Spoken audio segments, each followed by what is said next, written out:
Tengku Muhammad Daud Bereeh dilahirkan pada 15 September 1899 di Kampung Bereeh, Kecamatan Mutiara, Kabupaten Pidi dengan nama asli Muhammad Daud. Beliau belajar di pesantren Tite yang dipimpin oleh Tengku Muhammad Hamid selama 6 bulan. Kemudian, beliau belajar di pesantren I Lembe di bawah pimpinan Tengku Ahmad Harun. Setelah 4,5 tahun di pesantren tersebut, beliau sudah mantap pengetahuannya dan menjadi ulama.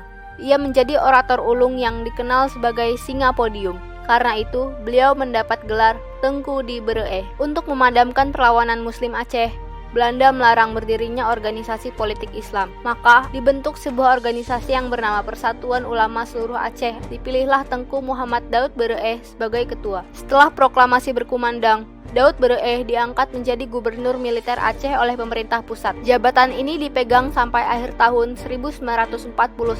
Setelah lengser, Daud Bereeh dilantik sebagai gubernur Aceh dengan masa jabatan tahun 1950 sampai 1951. Pada awal tahun 1950, Provinsi Aceh dilebur dengan Sumatera Utara. Akhirnya, pada April 1951, Daud Bereeh mengetuai Musyawarah Ulama Medan dan menyatakan perang dengan pemerintah pusat. Daud Bereeh kemudian menjadikan Aceh sebagai negara Islam Indonesia pada 20 September 1953 dan terus memberontak. Akhirnya, pada tanggal 17 sampai 21 Desember 1962 diadakan Musyawarah Kerukunan Rakyat Aceh.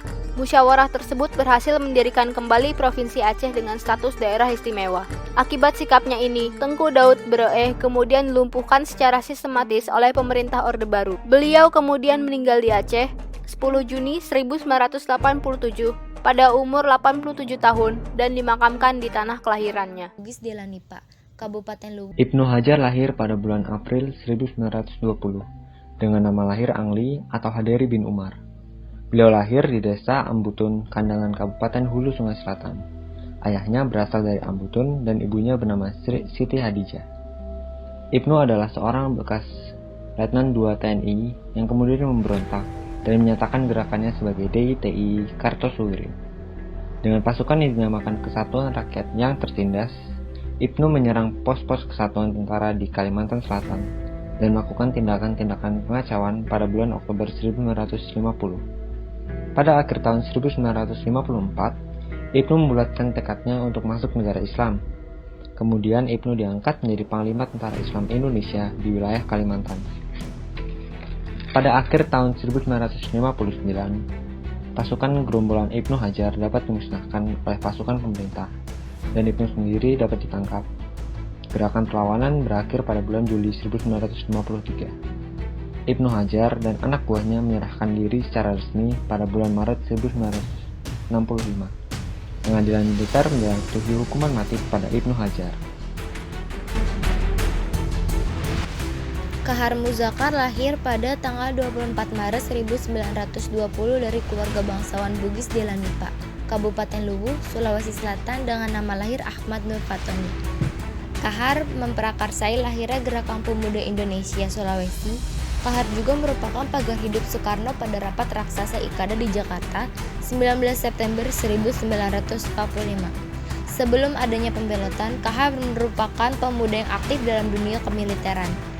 Namun, dalam pembentukan Brigade 16 KRIS, Kahar hanya menjadi orang nomor 2, dan permintaan agar segenap barisan KGSS dimasukkan ke dalam APRI dengan nama Brigade Hasanuddin ditolak mentah-mentah. Demi meredam kekecewaan Kahar, pemerintah pusat mencoba persuasif dengan memberinya pangkat overstay atau letnan kolonel. Tetapi ketika akan dilantik, Kahar justru kabur dengan membawa serta sejumlah persenjataan dan jadi titik tol pemberontakannya. Kahar membentuk brigadenya sendiri pada 7 Februari 1953. Kahar memutuskan bergabung dengan pimpinan Sekar Maji Marijan Kartosuwiryo yang sekaligus menjadikan dia sebagai pimpinan Tentara Islam Indonesia di Sulawesi. Memasuki 1965, pasukan Kahar mulai terdesak dan pada 3 Februari Kahar disergap di Batalion 330 Kujang 1.